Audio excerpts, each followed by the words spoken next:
हाँ, तो मेरे प्यारे बच्चों, आप सब कैसे हैं। मैं राजीव मिश्रा अपने YouTube channel target class 10th में आपका बहुत बहुत स्वागत करता हूं बच्चों। आज हमारा टॉपिक है रेस्पिरेशन। ठीक है, इससे पहले वाले हमने टॉपिक में पढ़ा था डाइजेशन के बारे में, उसकी हमने 2 वीडियो बनाए थे, आप लोगों ने शायद उसने देखा होगा। आज हम पढ़ेंगे ये रेस्पिरेशन होता क्या है बच्चों। देखो, रेस्पिरेशन क्या है। हमारी बॉडी के अंदर ट्रिलियंस ऑफ सेल्स होती हैं। उन सेल्स के अंदर एक और ऑर्गेनली होता है जिसे हम माइटोकॉन्ड्रिया कहते हैं बच्चों। ऑक्सीजन और ग्लूकोज, हम सांस लेते हैं ना, तो सांस लेने में क्या करते हैं, हम ऑक्सीजन को अंदर लेते हैं बच्चों। ये ऑक्सीजन ब्लड से होती हुई सेल के पास पहुंचती है बच्चों। इसी तरह से ये ग्लूकोज होता है, ये भी सेल में पहुंचता है बच्चों। ये दोनों चीज़ें सेल तक पहुंचती हैं और इनको ले जाने का काम ब्लड करता है बच्चों। तो जब ये दोनों चीज़ें अंदर पहुंचती हैं तो ये ऑक्सीजन इस ग्लूकोज को जला देती है बच्चों। ठीक है ना, साइंस की भाषा में हम इसे कहते हैं ऑक्सीडेशन। तुमने बहुत सारी चीज़ों को जलते हुए देखा होगा या जलाया भी होगा। तो जैसी चीज़ें जलती हैं, जैसे आपने कागज़ जलाया या आपने कोई गैस जलाई, तो बच्चों उसी तरह से ये ग्लूकोज भी जलता है। बस अंतर इतना है कि ये ग्लूकोज धीरे धीरे करके जलता है बच्चों। तो इसी को रेस्पिरेशन कहते हैं। रेस्पिरेशन का मतलब होता है ग्लूकोज का जलना या ऑक्सीडेशन ऑफ द ग्लूकोज। ठीक है, तो अगर तुमसे कोई पूछे कि व्हाट इज रेस्पिरेशन, तो तुम कह सकते हो बच्चों कि respiration means the oxidation of the glucose in the cell. तो यही रेस्पिरेशन कहलाता है। रेस्पिरेशन में क्या होगा, ग्लूकोज जल जाएगा। जब कोई भी चीज़ जलती है तो बच्चों हीट प्रोड्यूस होती है, उसे एनर्जी कहते हैं। तो हमारे जब ग्लूकोज ये जलता है बच्चों तो हीट प्रोड्यूस होती है, और वही हीट की वजह से मैं आपको पढ़ा रहा हूँ और आप पढ़ रहे हो बच्चों। तो हमारे शरीर में जो एनर्जी आती है वो ग्लूकोज के जलने से आती है बच्चों, और ग्लूकोज के जलने को ही हम रेस्पिरेशन बोलते हैं बच्चों। तो व्हाट इज रेस्पिरेशन। रेस्पिरेशन का मतलब होता है, ये होता है बच्चों, तो oxidation of glucose inside the cell is called respiration. तो आपको समझ में आ गया होगा कि सेल के अंदर, यानी जो भी हम सांस ले रहे हैं वो उसमें ऑक्सीजन होती है। वो ऑक्सीजन और खाना जो हमने डाइजेस्ट हुआ है वो ग्लूकोज में बदल गया था, वो ग्लूकोज दोनों सेल के अंदर पहुंच गए, और सेल के अंदर पहुंचने के बाद वो ऑक्सीजन इसको जला देती है बच्चों। तो इसी को हम रेस्पिरेशन कहते हैं बच्चों। Oxidation of food, oxidation of glucose, यानी ग्लूकोज का जलना बच्चों। दूसरी बात ये आती है कि रेस्पिरेशन में 2 प्रकार से होता है। इसका जो ऑक्सीडेशन होता है ग्लूकोज का, ये ऑक्सीजन के प्रेजेंस में भी होता है और बिना ऑक्सीजन के भी हो सकता है बच्चों। तो अगर ये ग्लूकोज का ऑक्सीडेशन ऑक्सीजन की प्रेजेंस में हो रहा है तो उसे हम एरोबिक रेस्पिरेशन बोलते हैं। और अगर ग्लूकोज का ऑक्सीडेशन ऐसे ही हो जाता है, ये ऐसे ही ब्रेक डाउन हो जाता है बच्चों, तो उसे हम कहते हैं एनएरोबिक रेस्पिरेशन। यानी हमारी बात समझ में आ गई कि जो रेस्पिरेशन होता है वो 2 प्रकार का होता है बच्चों। एक एरोबिक रेस्पिरेशन होता है और एक एनएरोबिक रेस्पिरेशन होता है बच्चों। अब एरोबिक रेस्पिरेशन क्या होता है, तो रेस्पिरेशन 2 प्रकार का हो गया बच्चों। एरोबिक रेस्पिरेशन हो गया और एनएरोबिक रेस्पिरेशन हो गया।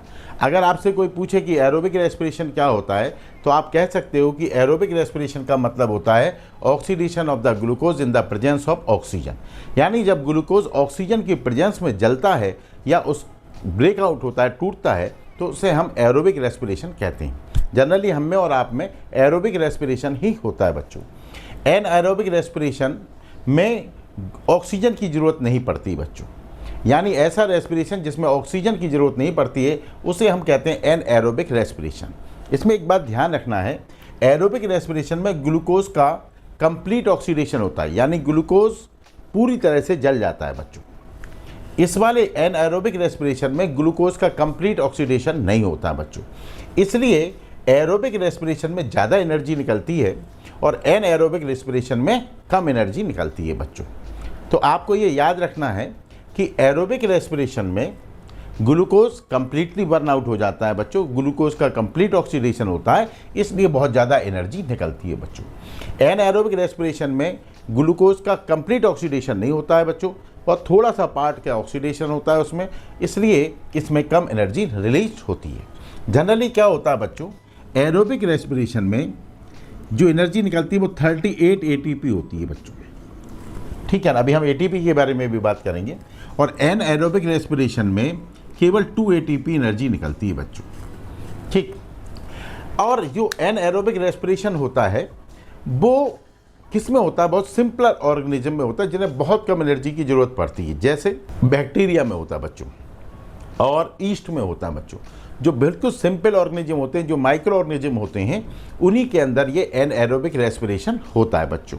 तो आपको याद रखना है कि एनएरोबिक रेस्पिरेशन किस में होता है। तो एनएरोबिक रेस्पिरेशन जो है बच्चों, वो ईस्ट में होता है और बैक्टीरिया में होता है। अगर एग्जाम में कभी आ जाए तो आपको ये बात याद रखनी है कि एरोबिक रेस्पिरेशन हम सब में होता है, प्लांट में भी होता है, हमारे अंदर भी होता है, लेकिन एनएरोबिक रेस्पिरेशन बहुत ही सिंपल ऑर्गेनिज्म में होता है जो यूनिसेलुलर होते हैं, जैसे बैक्टीरिया और ईस्ट होते हैं बच्चों।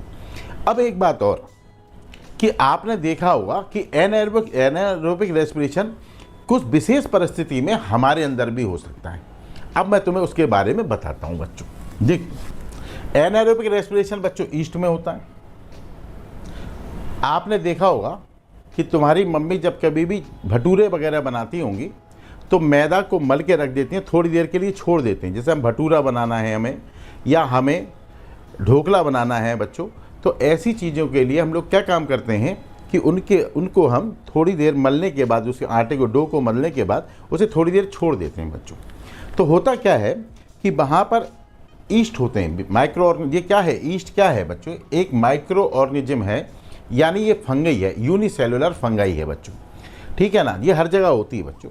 तो ये जो डो होता है ना, डो के अंदर भी ईस्ट होती है, तो उसके अंदर एनएरोबिक रेस्पिरेशन होता है बच्चों, जिसकी वजह से जो ग्लूकोज होता है वो बदल जाता है एथेनॉल प्लस CO2 में। किस में बदल जाता है, एथेनॉल। तो ईस्ट में जब एनएरोबिक रेस्पिरेशन होता है तो जो ग्लूकोज होता है वो बदल जाता है बच्चों ethanol plus CO2 plus 2 ATP।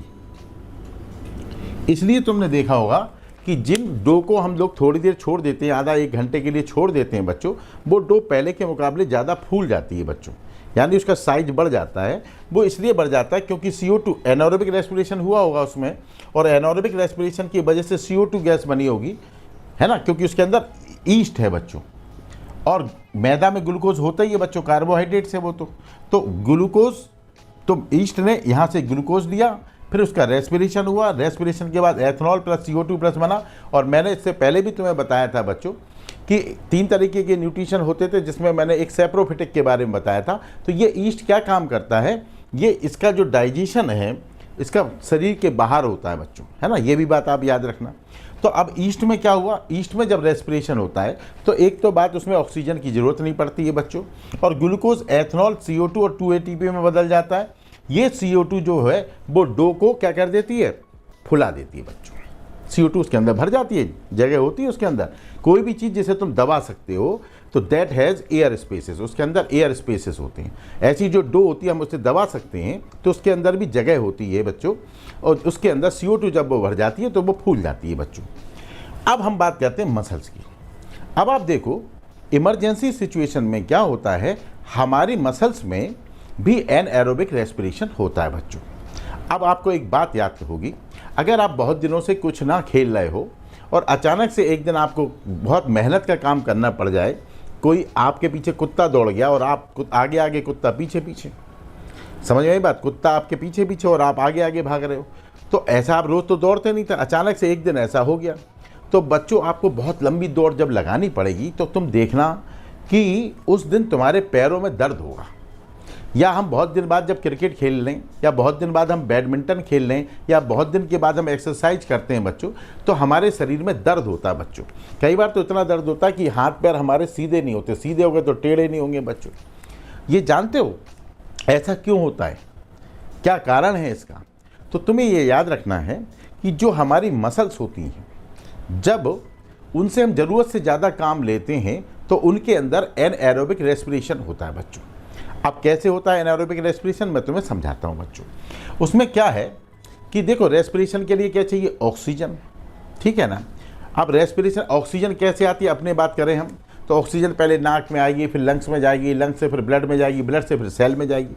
अब हमारी मसल्स को हमने अचानक से एक दिन क्या हुआ कि हमारे शरीर में हमने मेहनत का काम करना शुरू कर दिया, हमने दौड़ लगाना शुरू कर दी। मसल्स हमारी उसकी हैबिचुअल नहीं है बच्चों। अब मसल्स ने क्या काम करा, मसल्स को ज़्यादा एनर्जी चाहिए है बच्चों, जितनी उन्हें नॉर्मल चाहिए थी उससे ज़्यादा एनर्जी चाहिए।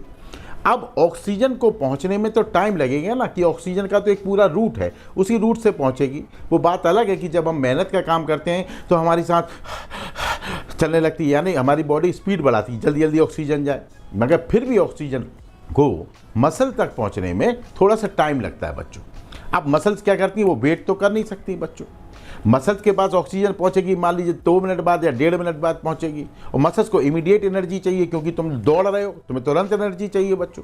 तो उस केस में क्या होता है बच्चों, जब हम बिगनर्स एक्सरसाइज करते हैं और जब हमारी ऑक्सीजन की डिमांड नॉर्मल उससे पूरी नहीं होती है, तब हमारी मसल्स एनएरोबिक रेस्पिरेशन करती हैं बच्चों। यानी याद रखना कि हमारी मसल्स में एनएरोबिक रेस्पिरेशन कब होता है, जब हम बिगनर्स एक्सरसाइज करें, यानी जब हम अचानक से कोई मेहनत का काम करने लगे। जैसे मान लीजिए हम 1 साल से बिल्कुल क्रिकेट नहीं खेलें और अचानक से हम क्रिकेट खेलने लगे, तो हमारी मसल्स की क्या होगी, एनर्जी डिमांड बढ़ जाएगी बच्चों। और जब एनर्जी की डिमांड बढ़ जाएगी बच्चों, अब वो डिमांड जब बढ़ती है तो पहला सिम्टम क्या होता है, सांस तेज चलती है बच्चों, ऐसे होता है ना। तो इसका मतलब बॉडी क्या कर रही है, ऑक्सीजन मांग रही है ज़्यादा, यानी जल्दी से जल्दी लाओ, और लाओ ऑक्सीजन और लाओ। लेकिन फिर भी वो बच्चों ऑक्सीजन मसल तक पहुंचने में टाइम लेगी बच्चों। तो उस केस में हमारी मसल्स क्या करती हैं, मसल्स में ग्लूकोज ऑलरेडी है बच्चों, तो हमारी मसल्स एनएरोबिक रेस्पिरेशन करती हैं। जब मसल्स में एनएरोबिक रेस्पिरेशन होता है तो क्या होता है कि ये जो ग्लूकोज है बच्चों, ये लैक्टिक एसिड में बदल जाता है। किस में बदल जाता है, और प्लस 2 ATP एनर्जी निकलती है, 2 ATP। बात समझ में आपको, और ये एनर्जी सफिशिएंट होती है बच्चों, उस समय का काम चला देगी बच्चों। जब हमारी सेल्स के अंदर ये लैक्टिक एसिड जमा हो जाता है तो तभी हमारी बॉडी में दर्द पैदा होता है बच्चों। जैसे आपने देखा होगा, कहते हैं ना कि वो जब क्रिकेटर होते हैं उन्हें हैमस्ट्रिंग हो गई बच्चों, यानी उनको बिल्कुल सड़क मतलब इतना है कि वो ज़मीन पे गिर जाते हैं, उनसे उठा नहीं जाता बच्चों। तो ऐसा होता है जब उनकी सेल के अंदर बहुत ज़्यादा लैक्टिक एसिड जमा हो जाता है बच्चों, तो जो सेल होती हैं वो हार्ड हो जाती हैं बच्चों, फिर उनके अंदर फ्लेक्सिबिलिटी ख़त्म हो जाती है।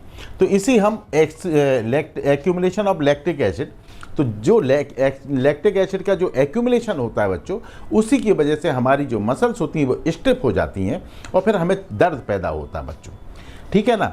तो एनारोबिक रेस्पिरेशन हमारी मसल्स में होता है, हाँ होता है। कब होता है, वो भी इमरजेंसी की सिचुएशन में होता है। इमरजेंसी की सिचुएशन क्या है, अगर हम बिगनर्स एक्सरसाइज कर रहे हैं बच्चों, तो हमारी oxygen demand energy demand, muscles की एनर्जी डिमांड बढ़ गई बच्चों, और वो एनर्जी डिमांड को पूरा करने के लिए हमारी जो मसल्स होती हैं वो एनएरोबिक रेस्पिरेशन करती हैं बच्चों। जब हमारी मसल्स में एनएरोबिक रेस्पिरेशन होता है तो ग्लूकोज जो होता है वो लैक्टिक एसिड में बदल जाता है बच्चों। ये लैक्टिक एसिड जितनी देर हमारे शरीर में रहेगा उतनी देर हमारे को थकान रहेगी बच्चों, उतनी देर हमारे हाथ पैरों में दर्द रहेगा बच्चों।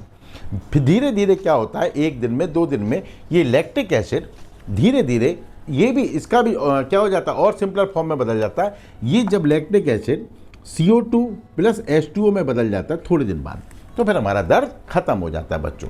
तो इसी कंडीशन को हम कहते हैं, ये जो कंडीशन है इसे कहते हैं ऑक्सीजन डेप्ड। इसको ऑक्सीजन डेप्ड बोला जाता है। ऑक्सीजन डेप्ड क्यों बोला जाता है, क्योंकि भैया ऑक्सीजन ही तो नहीं पहुंच पा रही थी, हमारी मसल्स कह रही थी हमें एनर्जी चाहिए, एनर्जी के लिए ऑक्सीजन पहुंच नहीं पा रही, उसे टाइम लग रहा बच्चों पहुंचने में। तो फिर ऑक्सीजन डेप्ड हो गया, यानी ऑक्सीजन का कर्जा हो गया भैया, कि भैया ऑक्सीजन तुम नहीं थी, इस वजह से हमने इसको ऐसा करा।